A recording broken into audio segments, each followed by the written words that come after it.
Success ഫയലിലേക്ക് സ്വാഗതം. 7ാം ക്ലാസ്സിൽ സോഷ്യൽ സയൻസിൽ നിന്നുമുള്ള 6ാമത്തെ അധ്യായം ഇന്ത്യൻ ഉപഭൂഖണ്ഡം. ഈ ഒരു അധ്യായത്തിൽ നിന്നുമുള്ള ചോദ്യങ്ങളുടെ ഒരു മോക്ക് ടെസ്റ്റ് ആണ് നമ്മൾ ഈ ക്ലാസ്സിലൂടെ നോക്കാൻ പോകുന്നത്. പരീക്ഷയ്ക്ക് എങ്ങനെ ക്വസ്റ്റ്യൻസ് ചോദിച്ചാലും ആൻസർ ചെയ്യാൻ പറ്റുന്ന രീതിയിലാണ് ക്വസ്റ്റ്യൻ സെറ്റ് ചെയ്തിരിക്കുന്നത്. മുഴുവൻ ക്വസ്റ്റ്യൻസും അറ്റൻഡ് ചെയ്യുക. നമുക്ക് സ്റ്റാർട്ട് ചെയ്യാം. ആദ്യത്തെ ചോദ്യം: ഭൂഖണ്ഡങ്ങളെ പോലെ തന്നെ വൈവിധ്യമാർന്ന ഭൂപ്രകൃതിയിലും കാലാവസ്ഥയുമുള്ള ഭൂഭാഗങ്ങളെ വിളിക്കുന്ന പേരെന്ത്? ഭൂഖണ്ഡങ്ങളെ പോലെ തന്നെ വൈവിധ്യമാർന്ന ഭൂപ്രകൃതിയും കാലാവസ്ഥയുമുള്ള ഭൂഭാഗങ്ങളാണ് ഉപഭൂഖണ്ഡങ്ങൾ. ഓപ്ഷൻ സി ആണ് ഉത്തരം, ഉപഭൂഖണ്ഡങ്ങൾ. ലോകത്തിന്റെ മേൽക്കൂര എന്ന് വിശേഷിപ്പിക്കപ്പെടുന്നത് ഏത് പീഠഭൂമിയാണ്? ലോകത്തിന്റെ മേൽക്കൂര എന്ന് വിശേഷിപ്പിക്കപ്പെടുന്നത് ഏത് പീഠഭൂമിയാണ്? പാമീറാണ്. പാമീർ പീഠഭൂമിയാണ് ലോകത്തിന്റെ മേൽക്കൂര എന്ന് വിശേഷിപ്പിക്കപ്പെടുന്നത്. പാമീർ പീഠഭൂമി.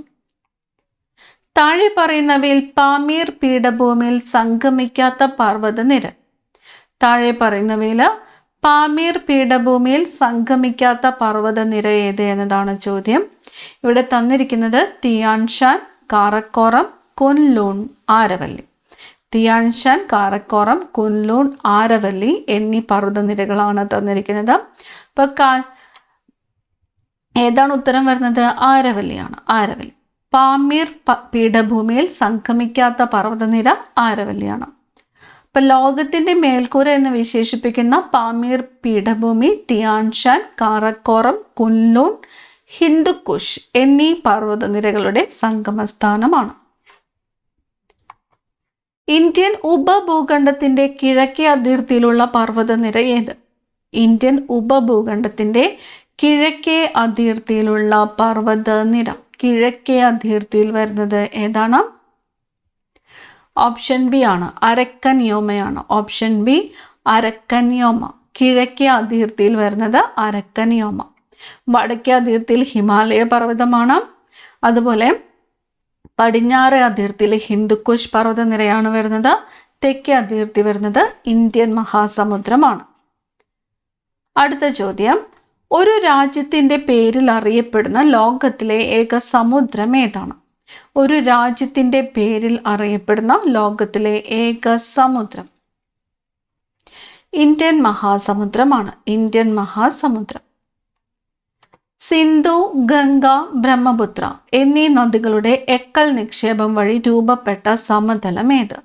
സിന്ധു, ഗംഗ, ബ്രഹ്മപുത്ര എന്നീ നദികളുടെ നിക്ഷേപം വഴി രൂപപ്പെട്ട സമതലം ഏത്?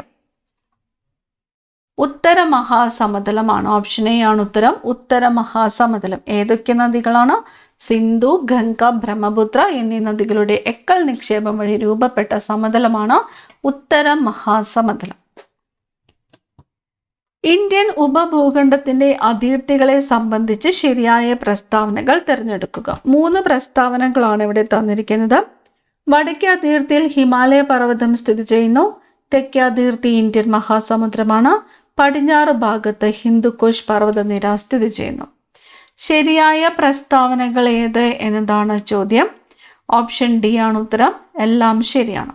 വടക്കേ അതിർത്തിയിൽ ഹിമാലയ പർവ്വതം, തെക്കേ അതിർത്തിയിൽ ഇന്ത്യൻ മഹാസമുദ്രം, പടിഞ്ഞാറ് ഭാഗത്ത് ഹിന്ദുക്കുഷ് പർവ്വതനിര. ഇന്ത്യൻ മഹാസമുദ്രത്തെക്കുറിച്ചുള്ള താഴെ പറയുന്ന പ്രസ്താവനകളിൽ ശരിയേത്? ഒരു രാജ്യത്തിന്റെ പേരിൽ അറിയപ്പെടുന്ന ലോകത്തിലെ ഏക സമുദ്രമാണിത്. ഇത് ഉപഭൂഖണ്ഡത്തിന്റെ കിഴക്കേ അതിർത്തിയിലാണ് സ്ഥിതി ചെയ്യുന്നത്. ഇന്ത്യൻ മഹാസമുദ്രത്തെ കുറിച്ചിട്ടുള്ളതാണ് ചോദിച്ചിരിക്കുന്നത്. ഉത്തരം വരുന്നത് ഓപ്ഷൻ ഡി ആണ്. 1 മാത്രമാണ് ശരി. ഒരു രാജ്യത്തിന്റെ പേരിൽ അറിയപ്പെടുന്ന ലോകത്തിലെ ഏക സമുദ്രമാണിത്. ഇത് സ്ഥിതി ചെയ്യുന്നത് ഉപഭൂഖണ്ഡത്തിന്റെ തെക്കേ അതിർത്തിയിലാണ് എന്നതാണ് ശരിയായിട്ട് വരുന്നത്. ഉത്തര മഹാസമതലത്തിന്റെ സവിശേഷതകളെ സംബന്ധിച്ച ശരിയായ പ്രസ്താവനകൾ ഏവ? ഉത്തര മഹാസമതലം ഫലഭൂയിഷ്ഠമായ മണ്ണാൽ അനുഗ്രഹീതമാണ്. നദികളാൽ സമ്പന്നമായതിനാൽ ജലലഭ്യത കൂടുതലാണ്. ജനവാസം കുറഞ്ഞ ഭൂപ്രദേശമാണിത്. നിരപ്പായ ഭൂപ്രകൃതിയാണ് ഇവിടെ ഉള്ളത്. നമ്മളോട് ചോദിച്ചിരിക്കുന്നത് എന്താണ്?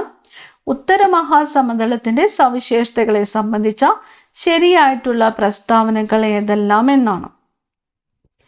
ഓപ്ഷൻ ബി ആണ് ഉത്തരം. 1, 2, 4 എന്നിവ മാത്രം. ഫലഭൂഷ്ടമായ മണ്ണാൽ അനുഗ്രഹീതമാണ്, ശരിയാണ്. നദികളാൽ സമ്പന്നമായതിനാൽ ജലലഭ്യത കൂടുതലാണ്, ശരിയാണ്. നിരപ്പായ ഭൂപ്രകൃതിയാണ് ഇവിടെ ഉള്ളത്. മൂന്നാമത്തെ പ്രസ്താവനയാണ് തെറ്റായിട്ടുള്ളത്. ഉത്തരമഹാസമതലം എന്താണ്? ജനനിബിഡമായ അല്ലെങ്കിൽ ജനവാസം കൂടിയ പ്രദേശമാണ്. ഉപദ്വീപീയ പീഠഭൂമിയെക്കുറിച്ചുള്ള താഴെ പറയുന്ന പ്രസ്താവനകൾ പരിശോധിക്കുക. ഉപദ്വീപീയ പീഠഭൂമി. ഉത്തരമഹാസമതലത്തിന് തെക്കു ഭാഗത്തായാണ് ഇത് സ്ഥിതി ചെയ്യുന്നത്. ഏകദേശം ത്രികോണാകൃതിയിലുള്ള ഭൂഭാഗമാണിത്. സമുദ്രനിരപ്പിൽ നിന്നും 150 മുതൽ 600 മീറ്റർ വരെയാണ് ഇതിൻ്റെ ഉയരം. തന്നിരിക്കുന്നത് ഉപദ്വീപീയ പീഠഭൂമികളെ കുറിച്ചുള്ളതാണ്. ഇതിൽ ഉത്തരം വരുന്നത് ഏതാണ്? ഉത്തരം വരുന്നത് ഓപ്ഷൻ സി ആണ്. 1ഉം 2ഉം ശരിയാണ്. ഉത്തരമഹാസമതലത്തിന് തെക്കു ഭാഗത്തായിട്ടാണ് ഇത് സ്ഥിതി ചെയ്യുന്നത്. ഏകദേശം ത്രികോണാകൃതിയിലുള്ള ഭൂപ്രകൃതിയാണ്. ഈ 2 പ്രസ്താവനകളും ശരിയാണ്. ഇവിടെ തന്നിരിക്കുന്നത് എന്താണ്? സമുദ്രനിരപ്പിൽ നിന്നും 150 മുതൽ 600 മീറ്റർ വരെ എന്നാണ്. സമുദ്രനിരപ്പിൽ നിന്നും 150 മുതൽ 900 മീറ്റർ വരെ ഉയരമുള്ളതാണ് പീഠഭൂമി. എത്രയാണ്? 150 മുതൽ 900 മീറ്റർ വരെയാണ് ഇതിൻ്റെ ഉയരം വരുന്നത്. ഈ പോയിന്റ്സ് നോട്ട് ചെയ്ത് വെക്കുക. ഉത്തരമഹാസമതലത്തിന് തെക്ക് ഭാഗം ത്രികോണാകൃതിയാണ്. സമുദ്രനിരപ്പിൽ നിന്ന് 150 മുതൽ 900 മീറ്റർ വരെയാണ് ഇതിൻ്റെ ഉയരം. അടുത്ത ചോദ്യം, ശരിയായ ജോഡി കണ്ടെത്തുക. തന്നിരിക്കുന്നു ഉത്തരമഹാസമതലം ജനനിബിഡം, ഉപദ്വീപീയ പീഠഭൂമി, സമുദ്രനിരപ്പിൽ നിന്നും 150 മുതൽ 900 മീറ്റർ ഉയരം. ഉത്തരമഹാസമതലം നിരപ്പായ ഭൂപ്രദേശം. ശരിയായ ജോഡി കണ്ടെത്തുവാനാണ് പറഞ്ഞിരിക്കുന്നത്. ഉത്തരം ഓപ്ഷൻ ഡി ആണ്. 1, 2, 3 എന്നിവ ശരിയാണ്. 1, 2, 3 എന്നിവ ശരിയാണ്. മൗസീം എന്ന അറബി പദത്തിന്റെ അർത്ഥം എന്താണ്? മൗസീം എന്ന അറബി പദത്തിന്റെ അർത്ഥം മൗസീം ഘൃതുക്കൾ എന്നാണ്. ഘൃതുക്കൾ എന്നാണ് മൗസീം എന്ന അറബി പദത്തിന്റെ അർത്ഥം, ഘൃതുക്കൾ. ഉത്തരമഹാസമതലത്തിന്റെ സവിശേഷതകളിൽ ഉൾപ്പെടാത്തത് ഏത്? തന്നിരിക്കുന്നു ഫലഭൂഷ്ടമായ മണ്ണ്, നിരപ്പായ ഭൂപ്രകൃതി, ജനവാസം കുറഞ്ഞ പ്രദേശം, നദികളാൽ സമ്പന്നം. സവിശേഷതകളിൽ ഉൾപ്പെടാത്തത് ഓപ്ഷൻ സി ആണ്. ജനവാസം കുറഞ്ഞ പ്രദേശം എന്നത് തെറ്റാണ്. ജനവാസം കൂടിയ പ്രദേശമാണ് ഉത്തരമഹാസമതലം.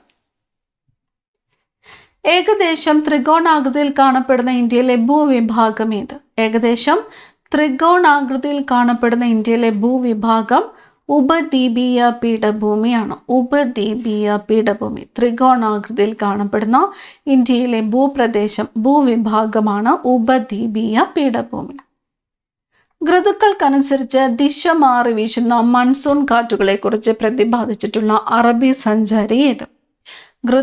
ഋതുഭേദങ്ങൾക്കനുസരിച്ച് ദിശ മാറി വീശുന്ന മൺസൂൺ കാറ്റുകളെ കുറിച്ച് പ്രതിപാദിച്ചിട്ടുള്ള അറബി സഞ്ചാരി അൽ മസൂദിയാണ്. ഓപ്ഷൻ ബി അൽ മസൂദി. അൽ മസൂദി. ഉപദ്വീപീയ പീഠഭൂമി സമുദ്രനിരപ്പിൽ നിന്നും ഏകദേശം എത്ര ഉയരത്തിലാണ് സ്ഥിതി ചെയ്യുന്നത്? ഉപദ്വീപീയ പീഠഭൂമി സമുദ്രനിരപ്പിൽ നിന്ന് ഏകദേശം 150 മുതൽ 900 മീറ്റർ ഉയരത്തിലാണ് സ്ഥിതി ചെയ്യുന്നത്. 150 മുതൽ 900 മീറ്റർ ഉയരം. മെയ് ജൂൺ മാസങ്ങളിൽ തെക്ക് പടിഞ്ഞാറൻ ദിശയിൽ നിന്നും ഇന്ത്യയിലേക്ക് വീശുന്ന കാറ്റേത്? മെയ് ജൂൺ മാസങ്ങളിൽ തെക്ക് പടിഞ്ഞാറൻ ദിശയിൽ നിന്നും ഇന്ത്യയിലേക്ക് വീശുന്നത് മൺസൂൺ കാറ്റാണ്. മൺസൂൺ കാറ്റ് ഏത് മാസങ്ങളിലാണ്? മെയ് ജൂൺ മാസങ്ങളിൽ. ഒരു പ്രദേശത്തെ കാലാവസ്ഥയെ സ്വാധീനിക്കുന്ന പ്രധാന ഘടകങ്ങളിൽ താഴെ പറയുന്നവയിൽ ഉൾപ്പെടാത്തത് ഏത്? ഒരു പ്രദേശത്തെ കാലാവസ്ഥയെ സ്വാധീനിക്കുന്ന പ്രധാന ഘടകങ്ങളിൽ ഉൾപ്പെടാത്തതാണ് ചോദിച്ചിരിക്കുന്നത്. ഇവിടെ തന്നിരിക്കുന്നു അക്ഷാംശ സ്ഥാനം, സമുദ്രനിരപ്പിൽ നിന്നുള്ള ഉയരം, മണ്ണിൻ്റെ നിറം, കാറ്റ്. ഉൾപ്പെടാത്തത് ഏതാണ്? മണ്ണിൻ്റെ നിറമാണ്. കാലാവസ്ഥയെ സ്വാധീനിക്കുന്ന ഘടകങ്ങളിൽ ഉൾപ്പെടാത്തത്. കാലാവസ്ഥയെ സ്വാധീനിക്കുന്ന ഘടകങ്ങളാണ് അക്ഷാംശ സ്ഥാനം, സമുദ്രനിരപ്പിൽ നിന്നുള്ള ഉയരം, ഭൂപ്രകൃതി, സമുദ്രത്തിന്റെ സാമീപ്യം, കാറ്റ് എന്നിവ. ഉത്തരായന രേഖയ്ക്ക് വടക്കു ഭാഗത്ത് അനുഭവപ്പെടുന്ന കാലാവസ്ഥ ഏത്? ഉത്തരായന രേഖയ്ക്ക് വടക്കു ഭാഗത്ത് അനുഭവപ്പെടുന്ന കാലാവസ്ഥ, വടക്കു ഭാഗത്ത് മിതോഷ്ണ കാലാവസ്ഥയാണ്. ഉത്തരായന രേഖയ്ക്ക് വടക്കു ഭാഗത്ത് അനുഭവപ്പെടുന്ന കാലാവസ്ഥ മിതോഷ്ണ കാലാവസ്ഥയാണ്. മിതോഷ്ണ കാലാവസ്ഥ. ഉഷ്ണമേഖലയിൽ ശൈത്യകാലവും ഉഷ്ണകാലവും തമ്മിലുള്ള താപനിലയിലെ വ്യത്യാസം പൊതുവെ എങ്ങനെയായിരിക്കും? ഉഷ്ണമേഖലയിൽ ശൈത്യകാലവും ഉഷ്ണകാലവും തമ്മിലുള്ള താപനിലയിലെ വ്യത്യാസം പൊതുവെ എങ്ങനെയായിരിക്കും? പൊതുവെ മിതമായിരിക്കും. പൊതുവെ മിതമായിരിക്കും. Option C. ഉഷ്ണമേഖലയിലെ ശൈത്യകാലവും ഉഷ്ണകാലവും തമ്മിലുള്ള താപനിലയിലെ വ്യത്യാസം പൊതുവെ മിതമായിരിക്കും. താഴെ പറയുന്നവയിൽ മിതോഷ്ണ മേഖലയുടെ പ്രത്യേകത എന്താണ്? മിതോഷ്ണ മേഖലയുടെ പ്രത്യേകത തന്നിരിക്കുന്നു. വർഷം മുഴുവൻ കഠിനമായ ചൂട് അനുഭവപ്പെടുന്നു. ശൈത്യകാലവും ഉഷ്ണകാലവും തമ്മിലുള്ള താപനിലയിലെ അന്തരം കൂടുതലായിരിക്കും. സമുദ്ര സാമീപ്യം ഒട്ടുമുണ്ടാകില്ല. എപ്പോഴും മഞ്ഞുവീഴ്ച ഉണ്ടാകുന്നു. മിതോഷ്ണ മേഖലയിലെ പ്രത്യേകതയാണ് ചോദിച്ചിരിക്കുന്നത്. ഉത്തരം ഓപ്ഷൻ ബി ആണ്. Option B. ശൈത്യകാലവും ഉഷ്ണകാലവും തമ്മിലുള്ള താപനിലയിലെ അന്തരം കൂടുതലായിരിക്കും. ശൈത്യകാലവും ഉഷ്ണകാലവും തമ്മിലുള്ള താപനിലയിലെ അന്തരം കൂടുതൽ ആയിരിക്കും. പർവ്വതങ്ങൾ കാറ്റിന്റെ ദിശയ്ക്ക് തടസ്സമായി നിൽക്കുമ്പോൾ കാറ്റ് തടയപ്പെടുകയും മഴ പെയ്യുകയും ചെയ്യുന്ന പ്രതിഭാസവുമായി ബന്ധപ്പെട്ട് ശരിയായ പ്രസ്താവന ഏത്? പർവ്വതങ്ങൾ കാറ്റിന്റെ ദിശയ്ക്ക് തടസ്സമായിട്ട് നിൽക്കുമ്പോൾ കാറ്റ് തടയപ്പെടുകയും മഴ പെയ്യുകയും ചെയ്യുന്ന പ്രതിഭാസവുമായിട്ട് ബന്ധപ്പെട്ട് ശരിയായ പ്രസ്താവന. 4 ഓപ്ഷൻസ് തന്നിരിക്കുന്നു. കാറ്റിന് അഭിമുഖമായുള്ള ചരിവുകളിൽ മഴ കുറവായിരിക്കും. കാറ്റിന് അഭിമുഖമായുള്ള ചരിവുകളിൽ ധാരാളം മഴ ലഭിക്കുന്നു. പർവ്വതത്തിന്റെ ഇരുവശങ്ങളിലും ഒരുപോലെ മഴ ലഭിക്കുന്നു. പർവ്വതങ്ങൾ മഴയെ സ്വാധീനിക്കുന്നില്ല. ഉത്തരം ഏതാണ്? ഓപ്ഷൻ ബി ആണ്. കാറ്റിന് അഭിമുഖമായുള്ള ചരിവുകളിൽ ധാരാളം മഴ ലഭിക്കുന്നു. കാറ്റിന് അഭിമുഖമായുള്ള ചരിവുകളിൽ ധാരാളം മഴ ലഭിക്കുന്നു. പശ്ചിമഘട്ടത്തിന്റെ പടിഞ്ഞാറൻ ചരിവായ കേരളത്തിൽ ധാരാളം മഴ ലഭിക്കുമ്പോൾ കിഴക്കൻ ചരിവായ തമിഴ്നാട്ടിൽ മഴ കുറയുവാൻ കാരണമെന്ത്? ഉത്തരം തമിഴ്നാട്ടിന്റെ കിഴക്കൻ ഭാഗങ്ങൾ മഴ നിഴൽ പ്രദേശമായതിനാൽ. തമിഴ്നാട്ടിന്റെ കിഴക്കൻ ഭാഗങ്ങൾ മഴ നിഴൽ പ്രദേശമായതിനാലാണ് നമുക്ക് കേരളത്തിൽ ധാരാളം മഴ ലഭിക്കുമ്പോൾ കിഴക്കൻ ചരിവായ തമിഴ്നാട്ടിൽ മഴ കുറയുവാൻ കാരണം. തമിഴ്നാട്ടിന്റെ കിഴക്കൻ ഭാഗങ്ങൾ മഴ നിഴൽ പ്രദേശങ്ങളായതിനാൽ. രാജസ്ഥാനിലെ താർ മരുഭൂമി രൂപപ്പെടാൻ കാരണമായ പ്രധാന ഭൂപ്രകൃതി ഘടകം ഏത്? രാജസ്ഥാനിലെ താർ മരുഭൂമി രൂപപ്പെടുവാൻ കാരണമായ പ്രധാന ഭൂപ്രകൃതി ഘടകം ഓപ്ഷൻ സി ആണ്. പർവ്വതങ്ങൾക്ക് സമാന്തരമായി കാറ്റ് വീശുന്നതിനാൽ തടസ്സങ്ങൾ ഇല്ലാത്ത അവസ്ഥ. പർവ്വതങ്ങൾക്ക് സമാന്തരമായി കാറ്റ് വീശുന്നതിനാൽ തടസ്സങ്ങൾ ഇല്ലാത്ത അവസ്ഥ.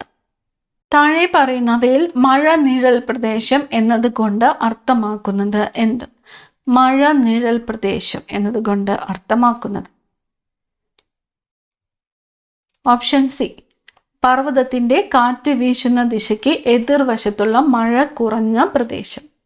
പർവ്വതത്തിലേക്ക് കാറ്റ് വീശുന്ന ദിശയ്ക്ക് എതിർവശമുള്ള മഴ കുറഞ്ഞ പ്രദേശമാണ് മഴ നിഴൽ പ്രദേശം. ഇന്ത്യയിലെ പ്രധാനപ്പെട്ട 3 കാർഷിക കാലഘട്ടങ്ങൾ താഴെ പറയുന്നവയിൽ ഏതെല്ലാമാണ്? ഇന്ത്യയിലെ പ്രധാനപ്പെട്ട 3 കാർഷിക കാലഘട്ടങ്ങൾ. ഖാരിഫ്, റാബി, സെയ്ദ് എന്നിവയാണ് കാർഷിക കാലങ്ങളാണ്. ഖാരിഫ്, റാബി, സെയ്ദ്. തെക്ക് പടിഞ്ഞാറൻ മൺസൂണിനോടനുബന്ധിച്ച് കൃഷി ചെയ്യുന്നതും കൂടുതൽ ചൂടും ജലവും ആവശ്യമായുള്ളതുമായ വിളകൾ ഏത് കാലഘട്ടത്തിൽ ഉൾപ്പെടുന്നു? തെക്ക് പടിഞ്ഞാറൻ മൺസൂണിനോടനുബന്ധിച്ച് കൃഷി ചെയ്യുന്നതും കൂടുതൽ ചൂടും അതുപോലെ കൂടുതൽ ജലവും ആവശ്യമുള്ളതായ വിളകൾ ഏത് കാലഘട്ടത്തിൽ ഉൾപ്പെടുന്നു എന്നതാണ് ചോദ്യം. ഖാരിഫാണ്. ഖാരിഫ് വിളയാണ്. ഓപ്ഷൻ സി ആണ് ഉത്തരം. ഖാരിഫ്. കൂടുതൽ ചൂടും കൂടുതൽ ജലവും. ഗോതമ്പ്, പയർവർഗ്ഗങ്ങൾ, കടുക് എന്നിവ പ്രധാനമായും ഏത് കാർഷിക കാലഘട്ടത്തിലാണ് കൃഷി ചെയ്യുന്നത്? ഗോതമ്പ്, പയറുവർഗ്ഗങ്ങൾ, കടുക്. ഓപ്ഷൻ ബി ആണ് റാബിയാണ്. റാബി. ഗോതമ്പ്, പയറുവർഗ്ഗങ്ങൾ, കടുക് എന്നിവ റാബിയാണ്. റാബി. ശൈത്യകാലത്തിന്റെ ആരംഭത്തോടെ കൃഷി ആരംഭിച്ച് ഫെബ്രുവരി മാസത്തോടെ അവസാനിക്കുന്ന കാർഷിക കാലഘട്ടം ഏത്? ശൈത്യകാലത്തിന്റെ ആരംഭത്തോടെ കൃഷി ആരംഭിച്ച് ഫെബ്രുവരി മാസത്തോടെ അവസാനിക്കുന്ന കാലഘട്ടം റാബിയാണ്. റാബി. താഴെ പറയുന്നവയിൽ നാണ്യവിളകൾ എന്ന വിഭാഗത്തിൽ ഉൾപ്പെടുന്നത് ഏതെല്ലാം? നാണ്യവിളകൾ ഏതൊക്കെയാണ്? കരിമ്പ്, പുകയില, പരുത്തി. കരിമ്പ്, പുകയില, പരുത്തി നാണ്യവിളകൾ. ഇന്ത്യയിലെ കാർഷിക കാലഘട്ടങ്ങളെക്കുറിച്ച് ശരിയായ ജോഡി കണ്ടെത്തുക. ഇന്ത്യയിലെ കാർഷിക കാലഘട്ടങ്ങളെക്കുറിച്ച് ശരിയായിട്ടുള്ള ജോഡി.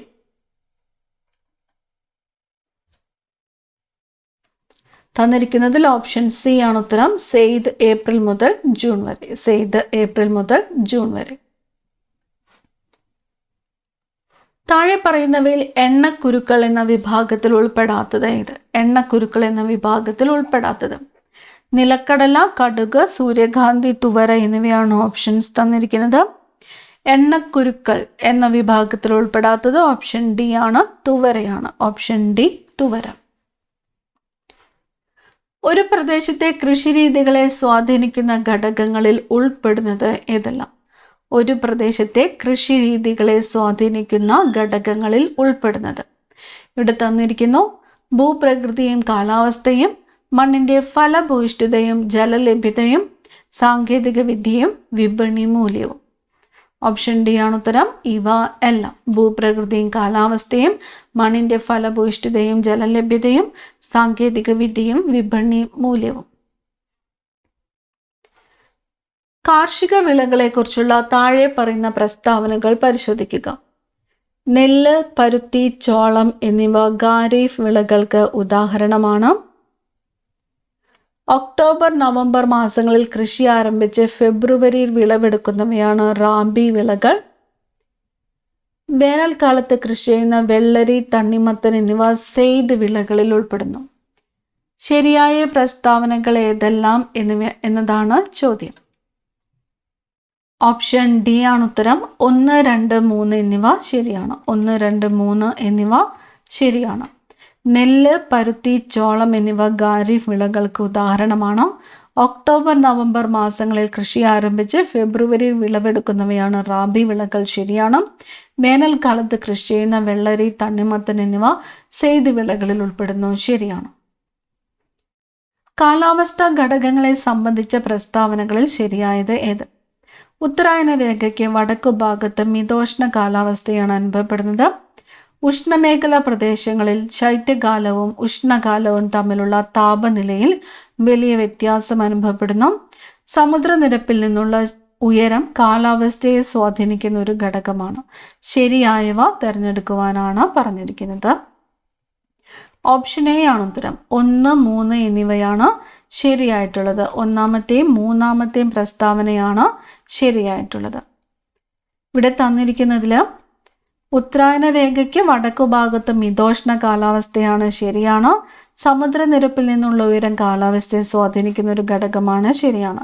രണ്ടാമത്തെ പ്രസ്താവന പറഞ്ഞിരിക്കുന്നത് ഉഷ്ണമേഖലാ പ്രദേശങ്ങളിൽ ശൈത്യകാലവും ഉഷ്ണകാലവും തമ്മിലുള്ള താപനിലയിൽ വലിയ വ്യത്യാസം അനുഭവപ്പെടുന്നു എന്നാണ്.